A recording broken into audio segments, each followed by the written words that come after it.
Welcome to episode 168 of Storyteller Conclave. This is a show all about helping you run the best tabletop role-playing game that you can, whether you're a new storyteller or dungeon master learning the craft, or an experienced storyteller looking to take your game to the next level. I am Sarah. And I'm Rob. How we doing, Rob? Hot. Hot? It's a hot day outside. Okay, fair enough. It is like a blast chiller here in the studio. That is correct. So I was a little confused by that, but you're correct. It is pushing 90-some degrees here in and Fahrenheit. it seems like we're not the only ones. Like, Texas is ablaze. Literally, London is ablaze right now. The UK is ablaze. Yeah. Like I've talked to a few friends down in Texas, and they are just cooking. Yeah.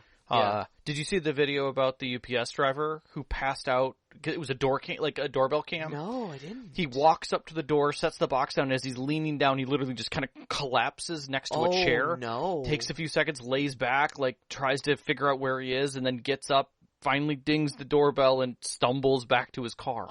His truck. Yeah. Oh, wow. Yeah. So it's bad. Okay, I hope everybody's doing okay. It's bad out there.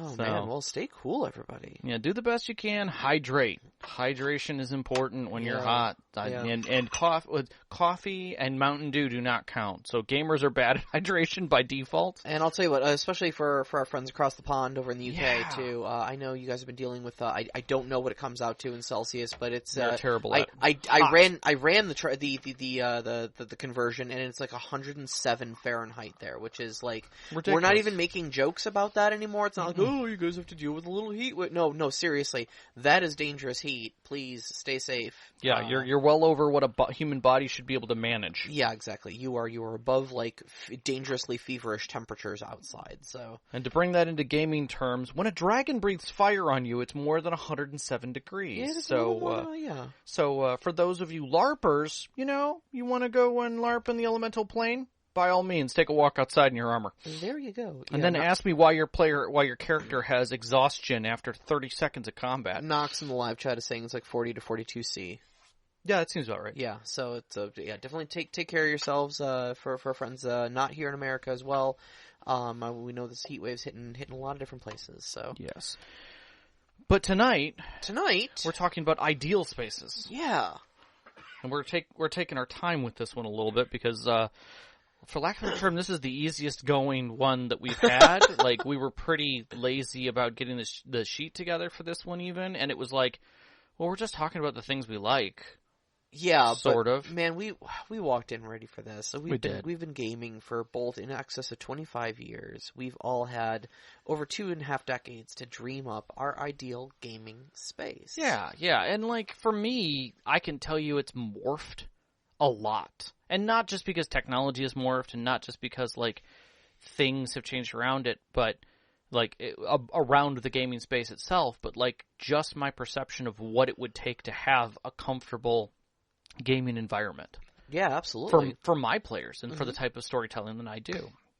I look at, the ideal spaces, because we can do that now. We can actually get an image of what some people get to do. I mean, Critical Role... For whether you like them, we'll be talking about whether them you later, like them or hate them, had the money to do something. Yeah, absolutely. And they did something. Yeah. Now, granted, that's also a set. Yeah, it is a gaming space, but it's a set. Yeah. So exactly. It's lit a little differently. It's designed a little differently with that in mind. Whereas when you're building it for yourself, and we have all these different gaming table manufacturers and designers and things like that build these parts of your space. Mm-hmm. But there's still just the space that wraps around it. You can get a great table, but what else goes in there? Right. So I mean, I guess I do want to kind of start off my end of this discussion just by kind of saying, first off, does extra stuff actually make your game better? And I think the answer is both a resounding yes and a resounding no. I would agree with that statement. First off, it's not necessary, certainly. People have been running great games with nothing more than dice, paper, and a case of Mountain Dew for, decades, right? Or less than that. Yeah. Way less than that. So... you don't need, any of the things that we're describing tonight is definitely not on the you must have these things to be a good storyteller list or anything like that. None of this stuff is ever necessary. This show is completely extemporaneous. Extemporaneous? What? Extemporaneous. Thank you. I think That's is the word. Yes. I need more water. But thank you, Heatsink, for that in the live chat. It's a gif of Brad Pitt pointing at a map that is largely red, going, "The forecast is we're all going to die." Yep. Yeah. I don't think we've reached the state of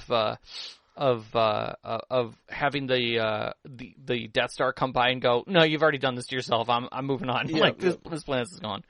But yeah, I mean it isn't necessary. But there are things that do count and do make comfort. Right, but like, heated seats in your car aren't necessary either, but who doesn't love a good set of bun warmers, you know? I'm going to disagree with you on that statement because it depends on the situation and how long you're going to be sitting in that seat. Okay, that's maybe fair. Because I will tell you that there are truck drivers who drive certain routes who say, you're wrong. But that's the whole point, is that what I want for my gaming space is not going to be what you even remotely need for yours. Sure.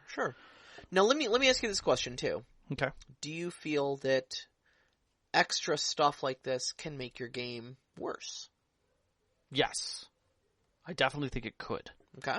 I think I think you add a sense of distraction when there are too many things. Yeah. And too many possibilities. I mean, we've seen this with the give people too many choices. Anything more than 3 and things start getting confusing. Yeah. I think the same goes for put too much in the space and their eye wanders. Now, granted, that's great for like Disney World or Universal Studios or any of those types of things where you want the person's eye to constantly wander so their brain is active at all times.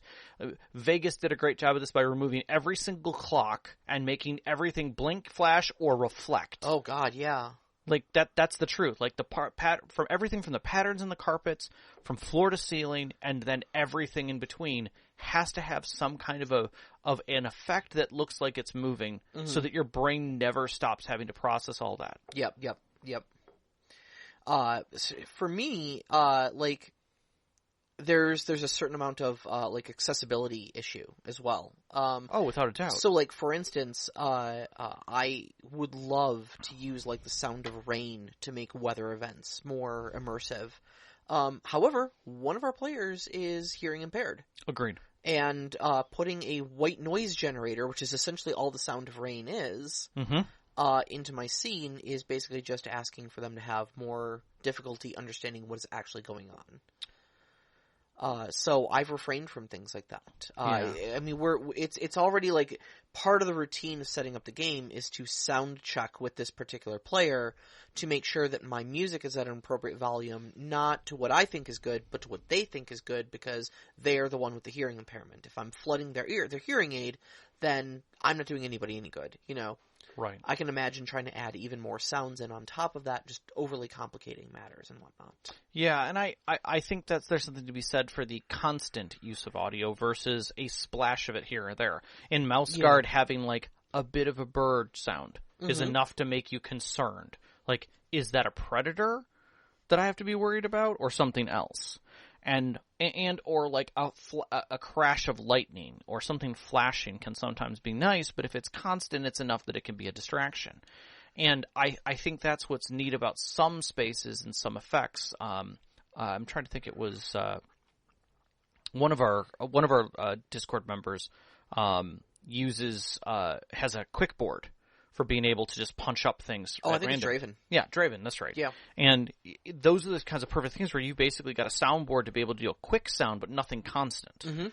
Or switch something up. And I think those are where that really comes into play. And again, that's a perfect thing to put into a permanent setup. Yeah, Stuff absolutely. like that is hard to move around and get reconfigured right. Yeah, and then that's I think like the big sticking point for me is that I think most of the stuff would require a permanent gaming setup, and usually we game over here at your place.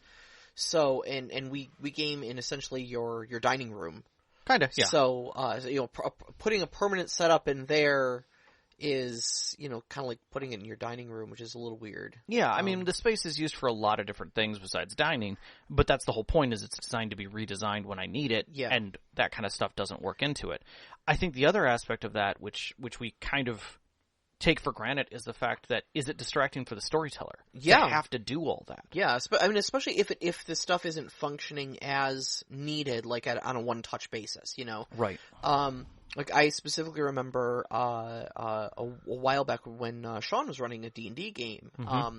He had this really great idea to bring his laptop, Mm-hmm. and he was running Fantasy Grounds VTT Yeah. Mm-hmm. on the laptop, hooked that up to an overhead projector, Mm-hmm. and projecting the combat map down onto a whiteboard. Yeah, I did that for a little while too. I tried that out. Mm-hmm. But what happened? But, well, what we found is that basically, Fantasy Grounds is an immensely complex VTT. Yes. And unless you are essentially fluent in using its controls and whatnot, it's very fiddly. And so, whereas ordinarily, you would just drop a board, put some terrain on it, put some minis on it, and we're ready to roll some dice, there was like upwards of 20 minutes sometimes if the laptop wasn't cooperating, or Fantasy Grounds wasn't cooperating, or the projector wasn't cooperating quite right, or whatnot, where it broke the flow of the game, and the players are just kind of sitting around going like, okay, we're trying to get into combat, but we don't have, Yeah. technology's not working for us at this point. During COVID, I'm certain some of our audience had to deal with the fact of trying to play online games with friends. Yeah. Like, and that's one game that's totally managed by somebody else. Yeah. That you're literally just trying to get into like a lobby for and connect to. Like, this isn't a one-person show trying to run everything. Well, yeah, you had those problems with Tabletop Simulator. Oh my god. Where like half of your map wasn't showing up for us, I had no idea that wasn't the case. So, I mean, all this technology sounds great. Like, oh man, if I could just get all this $1,000, $2,000, $3,000 setup, everything would be Jake. But, sometimes it's just not. No. No. Sometimes it overcomplicates the matter, and that's one of the big reasons why, like, I love doing miniatures and traditional terrain, like out of foam and glue and stuff like that. Because that'll never crash on me. Worst case, it'll break. Yeah, worst case, it'll break. And you just substitute. Yeah, exactly. Yeah, exactly. And substitution is literally like, that Kleenex box will do. Floor hammer. Good old floor hammer. Yep.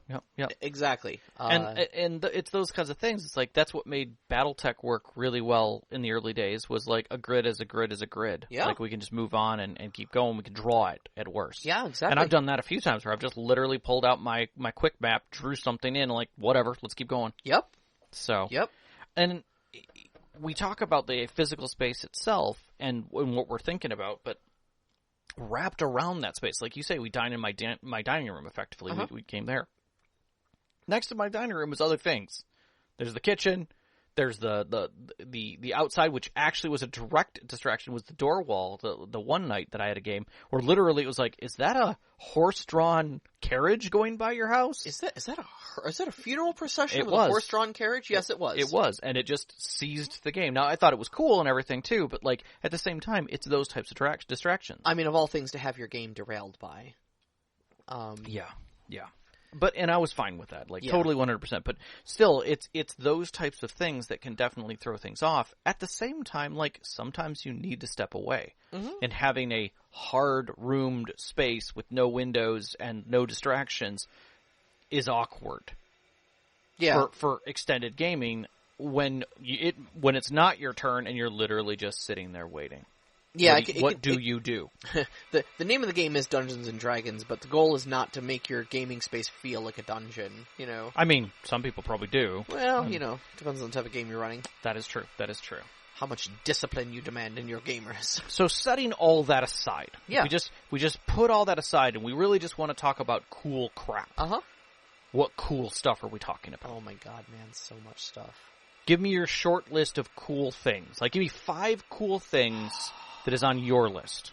Not even what's on this sheet. This is just ideas. Give me 5 cool things on your list. I mean, okay, so just off the top of my head, without getting even into the really cool things. Sure, just standard cool things. I would love like just a wall of IKEA shelves for all of my books. Like, first off, we're making the assumption we have a dedicated gaming space. We have a room that's at least, I would say, 15 by 20. You point to it and you say, that is the game room. Right. That is where games happen. Yeah, like our parents, depending on who you are, had the white room with the good carpeting and the good couches that were for guests. Yeah. You don't walk in that room, no shoes go in that room, My aunt had a room like that. There was a thing. Covers over everything. Yeah. We were like, you have a whole room in your house that you're not allowed to walk in? What? why do you have a house if you are going to cordon off parts of it and not use them? Yeah, but to have a dedicated entertainment space, or in this case, a gaming space. Yeah. So what goes in that space? Give me 5 things in that space. All right. So first off, I want a space big enough to put all of my books, all of my terrain, all of my miniatures. Okay. Rack it, stack it, make it look good. Make it look good. So I don't have to dig things out of bins. I don't have to dig things out of closets. If I want a piece of terrain or I want a miniature, I reach up onto a shelf, and there it is. Okay. I think that could get a little tricky with some terrain boards and things like that are massive, but at the same time, if you're wrapped with terrain, sure, not a problem. Sure, absolutely. Okay. Okay. I think number 2 for me is got to be a Wormwood or Wormwood adjacent gaming table. Okay. So something that can comfortably seat 8 people. All right. Now, are you a round, a square, a diamond? What do you? I'm a rectangle. Okay. I'm a rectangle. Okay. Typically. So I want 3 on either side comfortably. Okay. I want 1 on each end. Me being on the end for the storyteller. All right. Very much. I mean, kind of like what we set up for for my game here at your place. Yep. We just got You've the 2 got a pub rectangular. tables. You got 2 square pub tables that go really nicely together and make for that extended space. Exactly. So something like that, but just bigger. Mm-hmm. So maybe even same proportions. You know? Okay. But the table has to have something like I like the sort of recessed, maybe felt or neoprene gaming surface in the middle. Okay. And recessed so that like dice can't go off of the table. Okay. It's down at least a handful of inches so that it's a little bit like a craps table. Okay. Usually these sort of tables have leaves of tabletop that you can put over the top of them to cover the recessed area. So you can still use it as a dead flat surface. Still use it as a dead flat surface. Okay. They also usually have some sort of trays and drawers down below so that your players can have their own dedicated space for their own dice, their tablets or laptops, their character sheets, whatnot, a drink holder, things like that. So it keeps it off of the surface of the table so that you can dedicate all that space to gaming. Because I know like one of the problems we have when we're over here is that I might bring out a 24-inch by 24-inch gaming, space to put miniatures on and have combat, but everybody has to like move their character sheets, everybody has to move their dice, everybody has to move their laptops to the side, and it encroaches on the gaming space. Exactly. So having something off of the table that's dedicated for all that stuff separates those two, and they're not bumping into each other. Yep. I've thought a lot about this, actually. No. I have given mine deep thought. Okay, so that's number 2. That's the table is 2, but it has all this stuff. Yeah. Okay. Number 3. See, the thing is, I'm just describing Critical Role's setup. But that's the thing is that you had a lot of designers involved in that to build their space. Yeah. Well, the thing is, Critical Role, like I've had these things in mind for a while, and then Critical Role just up and did them. Like that's exactly the setup I'm looking for. So like you've got the good table. The next thing would be the LED lighting. Okay. Being able to alter the mood based on my storytelling. Sure. I want something spoopy to happen, or I want it to be nighttime or something like that. I can just push a button and change the lights in the room. Sure. And now that's all the more immersive. Yeah. Why not? If you want to go with it, I don't know if this is a number 3.5 or if this is a number 4, but they're projected effects. I think that's a 4. That's a 4. That's huge, but man, being able to like actually see rain, even if it's just behind me on the wall, like see the rain falling if I'm talking about rain or something like that, or even just leaves blowing in the wind, or a torrential, sideways gale with blowing or something things like that. Blowing by. Yeah. Stars twinkling at night. The sky effects, things like that would be phenomenal. And then also the shadows from a fire. Yeah. Yeah. See, so like there's a fire in the center, but the effects against the wall show off these shadows moving. 100%. I feel you. The last thing, we kind of already have this because I've got a little Bluetooth speaker and Spotify on my phone. But I would like it a little more established, like with maybe surround sound speakers mounted up in the corners or something like that. But would be, area sound for the music and stuff like that. Okay. Okay, Sarah. Okay. I think there's a lot of similarities in my 5. Oh yeah. Like for me, tables are definitely in it, like the design of the table, and having, I think the square table or rectangular table makes the best sense. Mm-hmm. I definitely think it's going to have to be bigger than our current setup that I have upstairs, only because it has to be able to accommodate the player side. Sure. You know, basically my whole thought is that center section has to have at least 11 inches for the player on the side, because you need to be able to set down at least a 8.5 by 11 sheet of paper or a tablet. Mm-hmm. You know, and that's the thing, is that you want to have that fun space that are in there. So, but beyond that, like, power is also necessary with my table. So that, because I have a lot of players who bring their phones, bring their tablets, things like that. We're moving more into that digital age. Physical character sheets are limited to me. The other piece to that example for there's a lot to unpack there. Yeah. But I think the other piece to that is that seating is important to me. Yeah, I want so. people to be comfortable. Uh-huh. I want them to be able to not, like, if necessary, lounge a little. Sure. You don't have to be sitting at attention for gaming. Mm-hmm. I think if you're connected enough with the game, you're there. You're with it. So for me, there's that. But I also feel like, as much as lighting is an important aspect, that sound is an important aspect, the aesthetics of the space for me is a whole other thing. I want people to walk into it and feel like they're somewhere else. They've removed themselves from reality. So, like, when I'm working on my space, because I'm going to have a dedicated space, like we've talked about for you as well. Yeah. You know, in my basement, I want a little bit of a branch from reality. I want them to feel like they're either in a pub, or I want them to feel like they're in a keep. Maybe a thieves' den. Yeah. You know, those kinds of feels, and still have the storage for my books, the storage for my dice, the storage for all the other things, but aesthetically hidden within this space. Sean and I have talked a little bit about that when we get around to remodeling our basement, and talking about doing things like you've got faux wood paneling and faux, like, cobblestone paneling that you can put up. Oh, yeah. And then there are also, like, light sconces that you can put up there that look really nice. And then bulbs that look like flickering flame, so you can have torchlight. I mean, the light that I literally have, I have a light post that's at my house with one of them. I know, that's how I found out that that exists. that exists. Yes. But none of our listeners know that.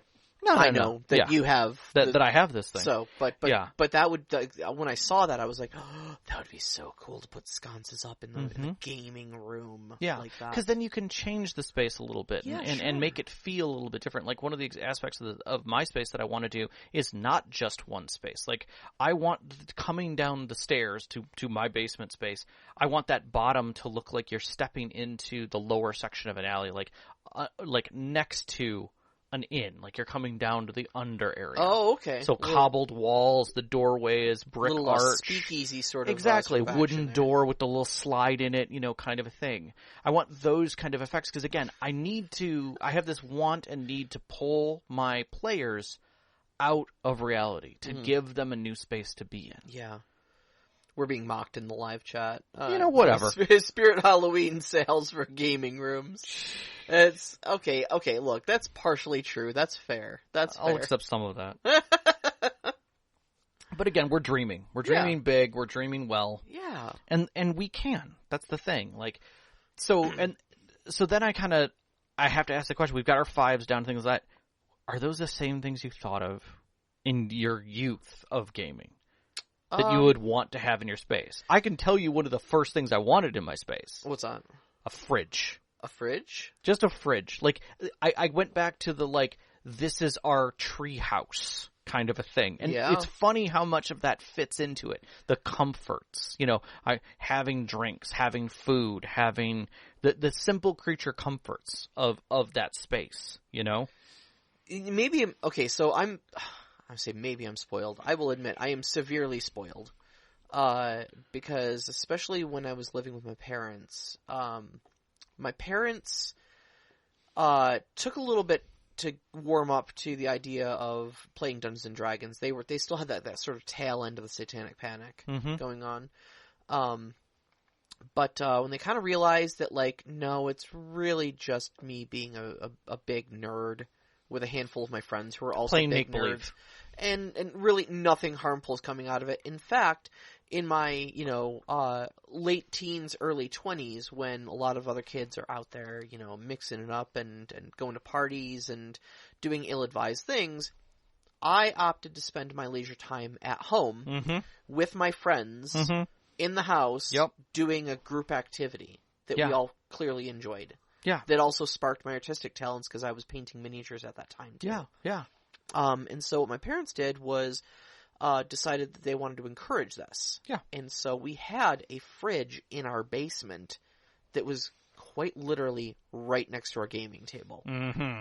And my parents would just keep it stocked with, like, Pepsi and Mountain Dew. Mm-hmm. They would, when they went out to Sam's Club or Lowe's or not Lowe's, what was the other one? Sam's Club or Costco? Yeah. There was before Costco, there was another one as well. Pace? Pace, yeah. Pace Warehouse. But anyway, so whenever they went out of the store, they would buy, like, bags of chips and stuff like that. And I was like, you guys don't have to do all this. And they're like, no. You're at home where we know you are doing something we approve of with your friends who we also approve of. If all it costs us is a couple cases of Pepsi and some Doritos to keep that happening, then cool, And I'm sorry, live chat. I'm reading this one aloud. Excuse me. I sat with your friends at lunch table at school while they did BattleTech planning. Steve wore a cape at school. That's true. That's true. That's fantastic. That actually is true. That is fantastic. All of that 100% is true. That is fantastic. Yes. See, that's. Steve was a very different individual. I don't. First off, I'm going to say the Capellans. to this day, couldn't tell you what was going on with that guy. Don't know. But yeah, who wears a cape? On there. Who wears a cape? The Capellans. Let's just be honest. A lot going on there. But yeah, you had that joy. But yeah, like you're like, I wanted a fridge, and I'm like, I had a fridge. Yeah, see, the haves and the have-nots. Yeah. But I mean, my parents didn't discourage me from gaming. I had people over all the time. They were very good about that. But I think they didn't realize that was an option. Yeah. So at that point, but yeah. So for me, like I look at all the normal stuff, but at the same time, like I want that entertainment experience of the space. I want to feel different in the space. You brought it up to me, and it's always triggered in my head whenever I bring it up, and I'll kind of flip it. Mm-hmm. You said that one of the things you do as a storyteller is you make sure you're showered and dressed and ready for the affair. Yeah. Because dressing gets you halfway there in your mind. Yeah. For me, storytelling is like a job. Yeah. But not like in a job like I hate this. Right. But like it's a professional thing for me. It's a thing that I do, and so I prepare myself like I'm getting ready for a job interview because I'm going to be presenting to you guys. You're going to be staring at me for 4 to 6 hours. Yep. I want to look nice. I want to smell nice. And so for me, the other part of that is the other side of that is that I want to walk into a space and make it feel like I want to be working in that space. Yeah. I want it to look and feel magical. Oh, absolutely. Absolutely. And have all the aspects. So for my space, the difference is that like beyond the structure of it, I also want to put in artifacts. I've always wanted it to feel like an adventurer's club where like I've my minis are in little frames with background art and lights on them that explain where they've been from. I have artifacts from different games in different corners. See, we've been playing a lot of Ark lately, and so when you said artifacts, I just imagined giant glowing trophies sitting up on your... I mean, that's a possibility one can't overlook, but I've played in so many different worlds that like I plan on having like a mocked up piece of circuitry board that right next to it has a picture of one of my friends mocked up to look like he's standing next to a damaged mech in a mech field, and that is the part of X thing that happened during this conflict on this planet to conquer, because that's a memory that I have. Yeah. And I don't want to... I want that to be part of the space. Yeah, absolutely. Absolutely. I'm going to be taking some of my LARP stuff and putting it up and arting it up there. Yeah. Because again, that's part of that history of gaming that I have. Right. There was a commercial, an Xbox commercial, I think, that was as you see these I think it was World War I or World War I guys going into like an inn, and there's like a dude at a grill, and he takes all their weapons, and then they end up going into this pub, and there's like every kind of worldly person in there. You've got World War II people in there, you've got army veterans, you've got sci-fi people, you've got all these different things, vampire hunters and crap, all drinking and having conversations, and they keep talking about Michael, right? Mm-hmm. And at the end, they're like praising Michael. Michael is the gamer who plays them. And I look at that and I flip it. I want to have that artifact space and step into it and remember what I'm doing. The worlds that I've been in. That's the feeling I want my friends to have. I want them to look around the space and feel as inspired when they walk into it. Yeah. So. No, I absolutely see that. Like, you've got yours set up more like a museum to immerse people in just the nostalgia of gaming itself. Why not? Yeah, no, it's great. And we talk about the fact that the difference between gaming and reality is the amount of perception. Our memories of gaming are just as real as our perceptions of reality. Yeah, absolutely. I mean, it's dangerous in that sense for some people because they can't separate it because they're too deep into it. But at the same time, there's nothing to say that you shouldn't accept it. You're learning things in that space. You're exploring things in that space. Keep it. Yeah. Sure. Treasure it. Sure. 100%. These are some of the most amazing moments I've shared with any of my friends have been in this environment. Yeah. So, yeah. I mean, hell, it's 25 years later. I wanted to do a podcast and tell everybody about it. I mean, yeah, it's the truth. Clearly, it means something to me. It is totally the truth. So, the other question I have for you in regards to that kind of comes back to some of the stuff that you're saying is that what has been I'm going to set money to the side. Sure. We're just going to push that off to the side. Sure. What has been the other thing that has kept you from doing it? Mostly it's money and space. Is that it? Yeah. Okay. Yeah, money, space, and I mean there's definitely that like gripping anxiety and executive dysfunction that stops me from doing literally anything, like even the most simple task. Right. Of like, oh, what if I'm wrong? What if I buy something dumb and it's, $2,000 down the toilet or whatever? But just money, space, and that. I mean, honestly, I think, if I could get the motivation, the money, and the space all together at the same time, I could probably make it happen. I mean, you did such a beautiful job with your art space now. I love that. Yeah, that is true. Yeah. Building Sean's out the in space. studio with us. He says we have to finish the basement. You probably can't hear That is very true. That is very true. That's my biggest problem is that I have to move through every single one of my projects before I can get to the final project that I really want to do, because it's literally it's like painting yourself into a corner. Yeah. It's the last corner I have to paint. Yeah. Because everything else passes through it. So lumber prices are insane right now and stuff like that too. So. Yeah, but I feel like there is a as much as I would like to say that there's a hidden industry out there, it's not hidden. There's an industry out there for building out these spaces. Unfortunately, it's so custom of how far you have to go. It's very easy for you to say I could drop, and I'm going to be very conservative here, $15,000 to $25,000 on a space. Probably easily. Yeah. I mean, I've seen some gaming tables go for as little as $500. A good kitted out table at the low end. Yeah, I've seen some high end go for almost $10,000. Oh, easily. I've definitely seen $10,000 tables. Well, the ones with the auto lift, so you could put your stuff in, and then it literally lifts your whole mini setup up. I think I'd have to say that's a bit much. Yeah, that's a bit much. Yeah, I'm not going to say it's not cool, but that's a bit much. I'll tell you what though, there's a number of things that are kind of on my, like, they're not in my top 5, but they're definitely like on the list of like, man, if I could get my hands on them. The Ferrari list, if you will. Yeah. Like if it rolled by the house and the keys got thrown at me, I wouldn't, pass it up. Exactly. Wouldn't kick it out of bed for eating crackers. There you go. Sort of stuff. Is like, man, I've always been into the terrain. Into miniatures and terrain. Totally, yeah.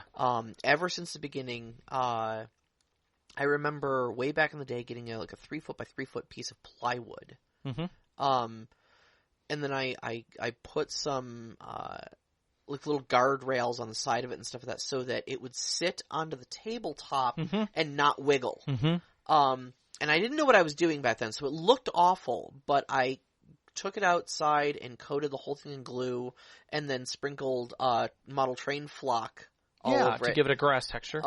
Yeah, I mean, you could still see the plywood through it. Sure. I did an awful job on it because I forgot to like paint the surface first. Well, again, you learn.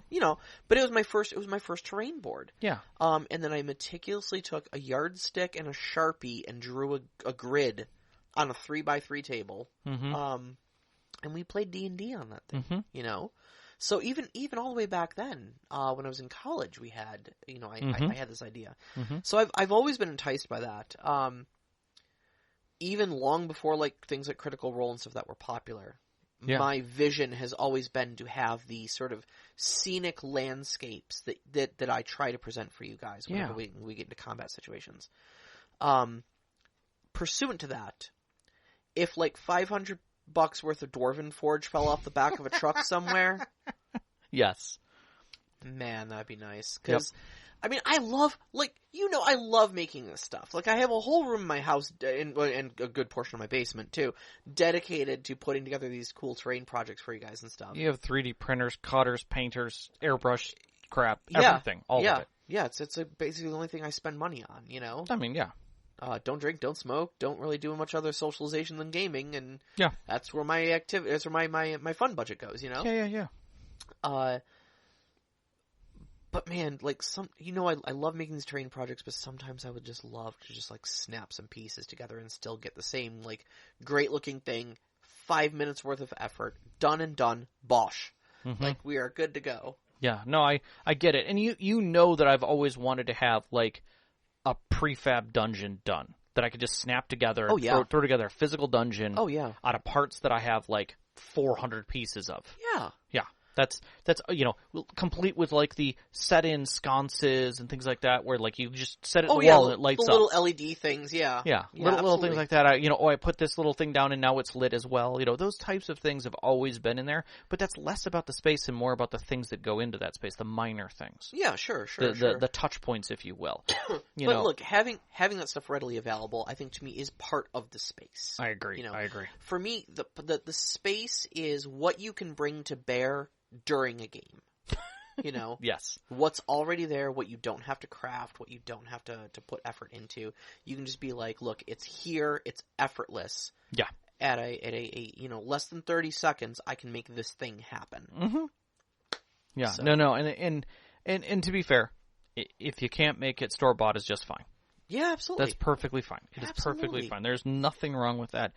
And having a common space is the other thought. Now, there's two sides to this in my head. One is the true common space, because there's usually someone's place that people go to game, because not everyone has big houses, not everybody can afford the spaces, not everybody is in the same place in life.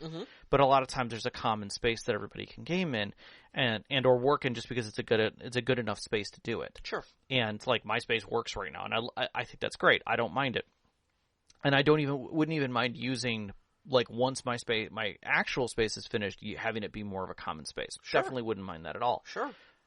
But the real question is, if there were common spaces, let's say it cost you $5 to reserve it, and it's, $25 an hour or $50 an hour, and all of that technical stuff, the table, everything is included.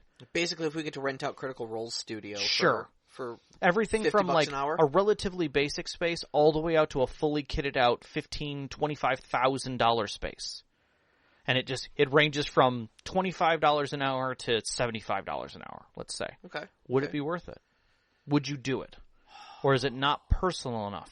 I would know. Well, first off, I would give some real serious thought to it. Okay. I don't think personal matters to me that much. Okay. I don't have a problem going someplace else to. I mean, I already do go someplace else to game. You do. I run my games at your place, and I have for a long time, just simply because our place is a, shall we say, more intimate environment, in that we have 2 guests over, and that more or less fills our living room. Yeah, let alone having 6 guests over. Yeah, your house is more spacious, able to accommodate. I think I'm at least twice your square footage. Yeah, definitely. I've got way more square footage, but it happened that way. Yeah, sure. More than anything else. Sure. But and a lot of our friends. Yeah. Oh yeah. So we used to actually game at a local gaming store, you know, and that, I mean, space wise, I didn't mind doing that. The problem is that there was so many other external distractions. To that. Like, it doesn't. To me, it doesn't have to be a personal space. It just has to be an adequate space. Yeah, you follow? No, I'm totally following you on that. So yeah, I mean, like if you told me that there was a dedicated room that was closed off to anybody who didn't rent it. Okay, so you're not going to have random passersby or kids with raw hot dogs, or anything like that, or Pokemon tournaments happening in the same space. That it was quiet, it was enclosed, it was professional. Yeah, that there was lights hooked up to a stream deck. Sure. That there was speakers you could hook up to Bluetooth. That there was adequate table space. I would rent that for. I would probably have to have a discussion with my my players about sharing the cost a little bit. Yeah. I would probably be like, look, I'm good to pay it, but I'm not going to ask you guys. I'm not going to charge you to play my game. But pay what you want to lighten the burden. Yeah. If you cannot, there is no shade. There's never any shade. I won't disclose who donated what, but donate what you can for the monthly game, and I will pay the difference. Yeah. And, yeah, I would absolutely use that. See, I keep envisioning the extended version of this as like, getting one of the smaller furniture stores, that have the rooms effectively that are, a living room, a bedroom. Yeah, okay. They have them framed around the edge, and the center is just the big open pit space, right? Sure. Imagine you had that center space for something more like, food or video games or something like that, or you're waiting for your space, right? Your typical kind of bar setup. And then you have these side rooms which are being rented that are soundproofed. Like the Japanese karaoke spaces and things like that. Yeah. Except they're kitted out in a theme.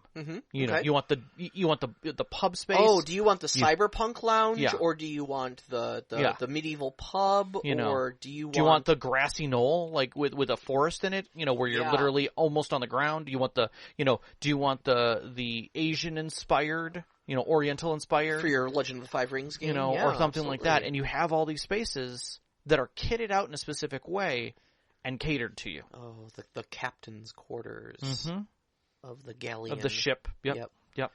Would be great. Man. Yeah. And then food could be brought, God, there's a part of me that's like, that's a great business idea. And then I remember that gamers are generally poor, cheap people, I've gamed with enough people that, like, I know that high budget stuff is a rarity, especially in this economy nowadays. Like, you'd be a fool to start up that business, but man, it would be so cool. There's a lot of fools in this world, and there's a lot of neat ways to do it. The one place that I think it could probably pay itself off the most is in major entertainment cities. Yeah, like Vegas. Yeah, that's true. You could do it in Vegas, you could do it in New York, you could do it in Chicago. Some place that people would travel to for other reasons, but like, hey, by the way, we're also running this game. We're going to do a one-shot. Yeah. And then, of course, you run the risk of semi-celebrities, like, buy tickets to run, to sit for this GM. So now you've got $200 tickets for one of the specialty rooms that they're going to play in Chicago. 2 nights, 2 sessions, Well, I mean, maybe. Knox brings up an interesting point in the live chat. He says, things get weird with money. People might feel more entitled to do annoying things because they helped pay for the space. Yeah. I mean, there's always those people. So, yeah. That's always going to be a thing. We're just going to get you a mic next time. That's just going to happen. You realize that. You keep this up, Sean. Talking in the far side of the room is going to happen. I just don't know what you guys are going to be talking about, so I don't... Yeah, see, this is the problem. We end up with a third host in the show. That's how this happens. No, it's fine. And then Vicky's going to come down here, and then we're going to be in real trouble because we're going to end up not doing the show anymore. We've been threatening to do that for April Fools for years. Yeah, keep tuning in. It may happen. So. Regardless, we do have some questions. I think they're good questions, and I think we can expound on them a little bit. Nevim knocking it out of the park as always. Always good questions. Always good questions. Grab one of them. All right, so we're going to start from the top. What good and not too expensive items can be found to improve the gaming space? 100%, I would say one of the best things that you can do to bring to a space is something for the senses. So if you're already doing minis or something like that, add another texture to it. You know, one of the easiest things you can do is add sound on occasion in lightness. You know, keep in mind that some of your players may have like the bases, but just a Bluetooth speaker in your phone, you can do a heck of a lot with a soundboard. Bluetooth speakers are very accessible, pretty cheap. And you can get the soundboards where it's like a bird or something. And a lot of times those soundboards, you can program what you want in them. Dead honest, like my entire sound thing, I know people talk about Sirenscape and stuff like that. They're like subscription services that have all these things, but like mine is literally Spotify. Video game soundtracks for me very are wonderful. a big thing because first off, a lot of video games, especially modern ones, have amazing soundtracks. But also, like, video game music is written specifically so that it sounds good in the background while other stuff is going on, and that's precisely what you want for your game. You never want your music to overtake the game or to drive the action. You want it to supplement the action, right? And so, yeah, Spotify, your phone, and a Bluetooth speaker. Super cheap, super accessible. Yeah, I would say that's one of the easiest things you can bring into the game.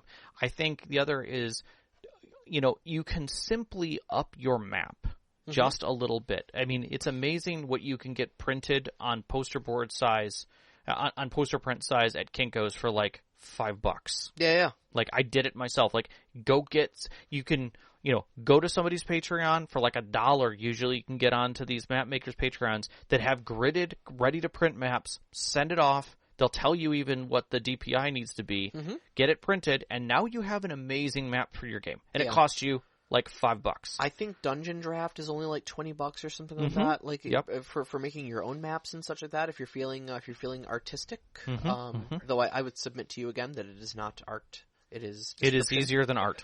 It is a lot easier than art. I printed a map on a large... Sean says he printed a map on a large mouse pad. Yeah, that's another way of doing it. Totally. That's easy, and it's neoprene, you know, so it lasts forever, and it can take a lot of abuse too. Yeah, the other one that I saw someone do that I thought was a really good thing was they went and got one of the sheets of plexi Lexan from Menards, which was like, again, $5 to $10 at the most. Yep. Just drew a grid on the backside of it and then just slap it over whatever art they want. Yeah, 100%. And now you've got a nice grid for that and you're ready to go. For me too, like small props are good and inexpensive. I do a lot of these whenever there is a written bit of material, be it a letter or you guys that actually will look for some library books at some point. Yes. And so I actually went up onto the internet and found the actual in-game books that pertain to that subject from the Elder Scrolls games and printed them out with like drop caps and some fancy font, which again, totally free as long as you've got a printer. Yep. I just printed them out on just white paper. I didn't even bother doing like the tea staining thing. I tried to, and then I failed. I screwed it up so bad. You've never done it before. But yeah, just something as simple as that, of just like printing something out with a fancy font and then handing it to them as a letter that they can read and physically touch is more immersive than just reading it to them, you know. Without a doubt.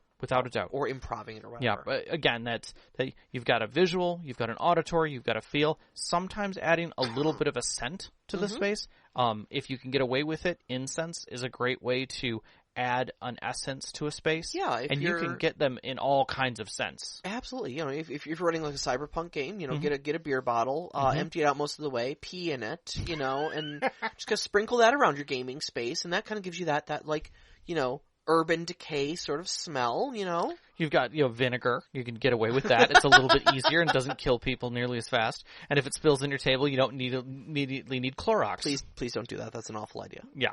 But again, having a bit of a scent sometimes can also make a difference for the space.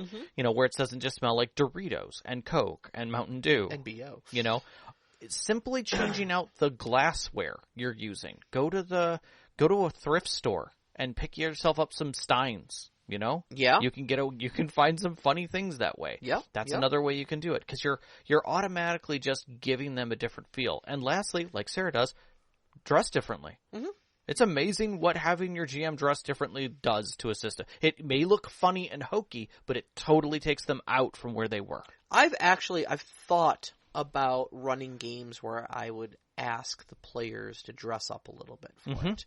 Like costume wise. Totally. Not like put on a tie, but like, okay, this is a 7th Sea game. Let's look a little swashbuckly. Even if it's just like a vest or a shirt with some, frilly sleeves on it or something like that, or maybe a jaunty hat or something like that. Sure. Just a little something. Yep.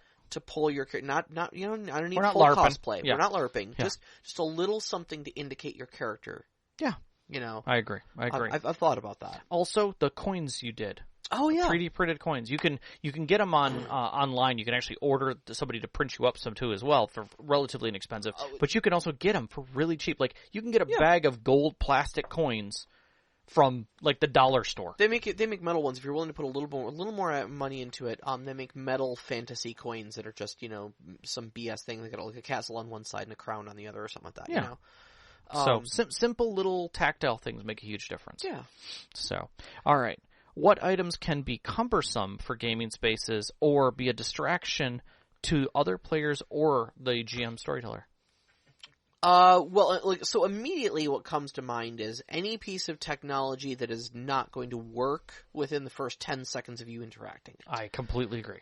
New technology. I immediately go back to thinking about Sean fumbling around with the laptop, trying to get Fantasy Grounds to talk to the projector, to talk to the whiteboard, to talk, and getting all that to work together.